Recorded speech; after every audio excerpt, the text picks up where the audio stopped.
আজকে তো মানুষ নবীজিকে সম্মানটাও দিতে জানে না, ল্যাঙ্গুয়েজ কোথায় কোনটা ব্যবহার করা লাগবে সেটাও জানে না। কথায় কথায় নবীজির শানে এমন শব্দ ব্যবহার করে যেটা নবীজি। আরেকজন মাজার ভক্ত পীর সাদিকুর, ওই আবার মিজানুর রহমান আজহারের বিরুদ্ধে ফতোয়া দিচ্ছে, ওনার মাথা যদি কেউ দিতে পারে তাকে আমি 10 লক্ষ টাকা পুরস্কার দেব। আমি আজকের মাহফিল থেকে ডাইরেক্ট অন্তর্বর্তীকালীন সরকারের কাছে দাবি জানাই যে আলেমে দ্বীনের কাউ বয়টা একটা বিশেষ ইস্তেলাহ, এই জন্য মিজান তুমি এই শব্দ ইউজ করবে না। সব নবীরা ছাগল চড়াতেন, তবে কাউ বয় না। কাউ বয় মানে গরুর চালক। কাউ মক্কাতে কাউ কম না বেশি? সমগ্র পৃথিবী আর আজহারী সাহেবের বাড়ি, কথা ঠিক কিনা? তুমি কেন হুঙ্কার দাও?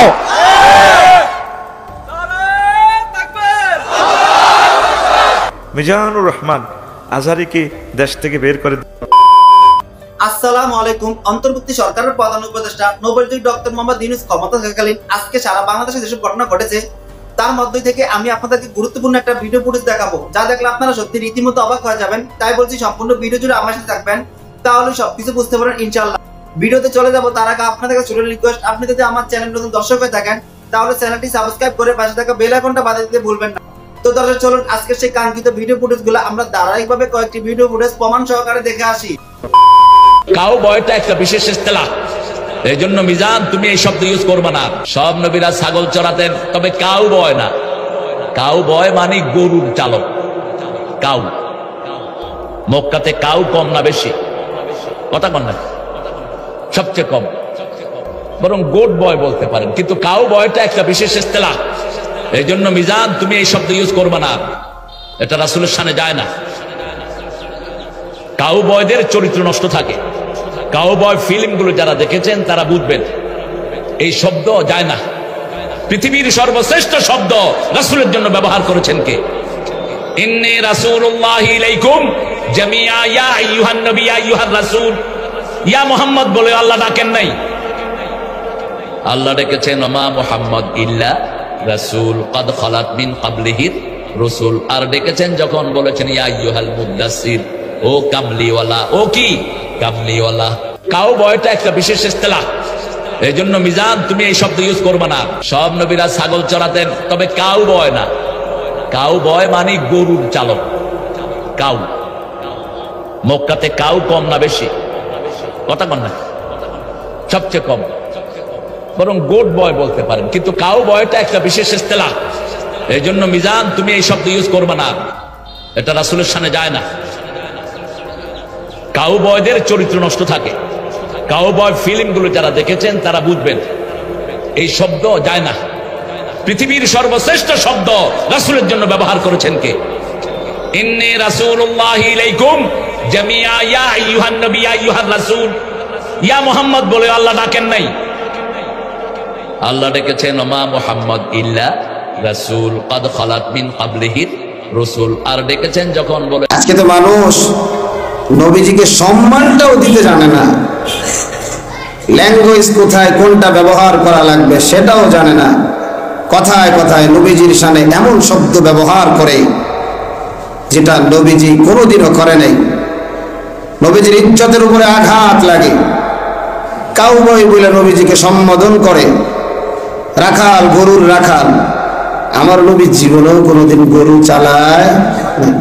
কাউ বয়টা একটা বিশেষ ইস্তেলাহ, এই জন্য মিজান তুমি এই শব্দ ইউজ করবে না। সব নবীরা ছাগল চড়াতেন, তবে কাউ বয় না। কাউ বয় মানে গরুর চালক। কাউ মক্কাতে কাউ কম না বেশি? কথা কন না, সবচেয়ে কম। বরং গোট বয় বলতে পারেন, কিন্তু কাউ বয়টা একটা বিশেষ ইস্তেলাহ, এই জন্য মিজান তুমি এই শব্দ ইউজ করবে না। তাহলে তুমি এত বড় ডিগ্রিধারী হয়ে শব্দটা কিভাবে আমার নবীর শানে তুমি ব্যবহার করলা? আম্মাজানদের সামনে নো ভার্জিন এমন নোংরা নোংরা শব্দ ব্যবহার করে। আরে ভাই, আমার মায়েরও যদি আগে বিবাহ থাকে, কেউ যদি আমার কাছে প্রশ্ন করে আমি কি তা বলবো? বলেন? হ্যাঁ বলে নাকি কেউ? মা বাবার দোষ থাকলে কেউ বলে? তুমি নবীজিকে সম্মান দিতে পারো না, তুমি আম্মাজানদেরকে সম্মান দিতে পারো না, তুমি সাহাবা একরামকে সম্মান দিতে পারো না। তুমি সাহাবা একরামের কথা শুনলে আলাজালা ঠেলে আলাজালা উঠে যায়। আমার তো বিশ্বাস এখনো পরিপূর্ণ সুন্নাতের অনুসারী তুমি হতে পারো নাই, কারণ নবীর শানে বেয়াদবি কোনো অবস্থাতে মেনে নেওয়া চাই। যদি আমিও করি আপনারা মানবেন না, আমার বাবাও যদি করে আমি মানবো না, সন্তানেরাও যদি নবীর শানে বেয়াদবি করে কোনো অবস্থাতে বরদাস্ত করা হবে না। ঠিক কিনা বলো? এটা আল্লাহর ঘোষণা। আল্লাহ কয় নবী আমারে যদি কেউ গালি দেয় নো প্রবলেম, আমার নামাজ পড়ে না নো প্রবলেম, কিন্তু আপনার উপরে যেই আঙ্গুল তুলবে আমি আঙ্গুলটা টেনে হেসে ছিঁড়ে ফেলবো। ঠিক কিনা বলেন? ইতিহাস ঘেটে দেখেন, আল্লাহর নবীরে বলছে অতুল্লিম বাদা যালিকা যালিম, আয়াতের তাফসীরের ভিতরে আসছে আল্লাহর নবীরে একজন কইছে তুই জারদ সন্তান, আমার নবীকে বলছে। নাউজুবিল্লাহ বলেন। নবীজির মনটা বড় খারাপ, আমার জারদ সন্তান বলছে, মনটা খুব খারাপ। আল্লাহ জিবরাইল গায়, জিবরাইল দাওয়াস না আমার বন্ধু মন খারাপ, তাড়াতাড়ি যা। জিবরাইল এসে কয় অতুল্লিম বাদা যালিকা যালিম, ও পয়গম্বর আপনি জারজ না, যে আপনারে জারদ সন্তান বলছে মূলত সেই হলো জারদ সন্তান। আল্লাহু আকবার। নবী যখন এই কথা কইছে অর্থ মেজাজ গরম, যে মুহাম্মদের বিরোধিতা যদিও করি মুহাম্মদ কোনোদিন মিথ্যা কথা বলে না। দৌড়ায় গেছে মার কাছে, মা তাড়াতাড়ি ক আমি নাকি বলে জারদ সন্তান। কয় কেডা কইছে? কয় মুহাম্মদ কইছে। মার কাছে যখন মুহাম্মদের কথা বলছে থমকে দাঁড়ায়, কাহা তোর বাবা ব্যবসা করতে গেছিল, আমি রাখালের সাথে এই কামটা করছিলাম। এজন্য ভাই নবীর শানে কথা বলার আগে পায়ে ধরে বলি, 1000 বার চেষ্টা করে চিন্তা করে কথা বলবেন। আজকে যা মন চায় তাই বলে ফেলতেছে, মনে হয় এদের কাছে পানি পান। অথচ সাহাবায়ে কেরাম নবীর সামনে কোনোদিন কথা বলে নাই। সাহাবায়ে কেরামকে প্রশ্ন করছে, এই জানো ঈমান কাকে বলে? তো সম্মানিত দর্শক শ্রোতা, আশা করছি আপনারা এই সম্পূর্ণ ভিডিও ফুটেজটা মনোযোগ সহকারে দেখেছেন। নোবেলজয়ী অন্তর্বর্তী সরকারের প্রধান উপদেষ্টা ডক্টর মোহাম্মদ ইউনূস ক্ষমতা থাকাকালীন আজকে সারা বাংলাদেশের চাঞ্চল্য ঘটনা ঘটেছে, তারই আমি আপনাদেরকে যে বাছাই করা ভিডিও ফুটেজগুলো দেখাচ্ছি তাও বুঝতে পেরেছেন। এই বিষয়ে আপনাদের একটি গুরুত্বপূর্ণ মতামত অবশ্যই কমেন্ট করবেন। চলুন আমরা এই বিষয়ে আরো একটা ভিডিও ফুটেজ প্রমাণ সহকারে দেখে আসি। সমগ্র পৃথিবী আল আজহারী সাহেবের বাড়ি, কথা ঠিক কিনা? তুমি কেন হুঙ্কার দাও?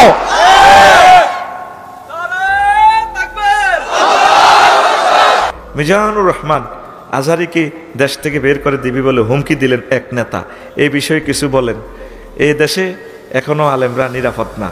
এই বিষয় হলো আজহারী সাহেবের যে দেশে তো বার করে দিছে, আজহারী সাহেব তো আইছে আর জিজ্ঞা বার করে দিছে, হিজ্ঞার লাশও আইতো না এই দেশে। ইনশাল্লাহ আমরা আল্লাহকে ফোন দিচ্ছি, আল্লাহ যাতে তার লাশটা এই দেশে না আনায়। একটা দল ফায়তারা করছে তারে আনার লাই, সে যদি আসতে হয় সে শাস্তিগুলা ভোগ করো। আমার 1400 ছাত্রের কলজা কেন সে ছিদ্র করছে, কথা ঠিক কিনা? মেজর বজলুল হুদাকে কেন গলার মধ্যে ফাঁড়া দিয়ে জবাই করছে? আল্লাহ মেজর বজলুল হুদার কবরকে নূরে মুনাওয়ার করো। প্রচলিত আইনে তো 1 মিনিট পর তার ফাঁসি হবে, 4 জনকে ফাঁসি দিলেন, তাকে কেন আপনি জবাই করলেন? এই চামাইয়া 3 সের করলে সারে আল্লাহ গণ এক হলায় $62 বিলিয়ন পাচার করছে। আঙ্গ 40 কোটি মানুষের রিজিক, 100 বছরের রিজিক, রাস্তাঘাট কালবাট করতে যা পয়সা লাগে 100 বছরের রিজিক এক হলায় হারা হালাইছে। এচ্ছা উন্দুর্গা হলা যদি 3 সের কথা আর লাগতো না। আর তোর বতু যদি ইচ্ছা মাইয়া অজ্ঞা খুলতি আরস তো জন্ম নিয়ন্ত্রণ ট্যাবলেট খাওয়ান লাগতো না। শুধু তোর মাইয়া ইজ্ঞার নামে শুধু ট্যাবলেট গুলি খাইয়ে লেলে মানুষ মরে যাবে গো সব, ঠিক কিনা? এ মিজানুর রহমান আল আজহারী সমগ্র ওয়ার্ল্ডের সম্পদ, তাকে যে বের করবে তাদের কবরের মাটিও থাকবে না। মুহাম্মদ সাল্লাল্লাহু আলাইহি ওয়াসাল্লামকে যারা বের করছে তাদেরকে মক্কার জমিনে আর আল্লাহ থাকতে দেন। আবু জাহল ফাঁড়ারে ওই 280 মাইল দূরে কবর দিছে, সব ফাঁড়ারে হিয়ানো ঢুকেছে। মুহাম্মদ রাসূলুল্লাহ সাল্লাল্লাহু আলাইহি ওয়াসাল্লামের বাড়ি 2 জায়গায়, মদিনা তৈয়বা, মক্কা মুকাররমা। আজহারী সাহেবের বাড়ি সারা পৃথিবীতে, সমগ্র পৃথিবী আল আজহারী সাহেবের বাড়ি, কথা ঠিক কিনা? তুমি কেন হুঙ্কার দাও?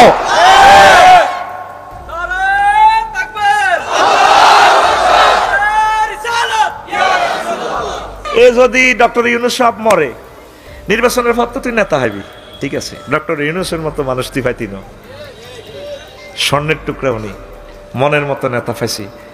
একদম স্কলার না হলে হাতে কি এর নেতা?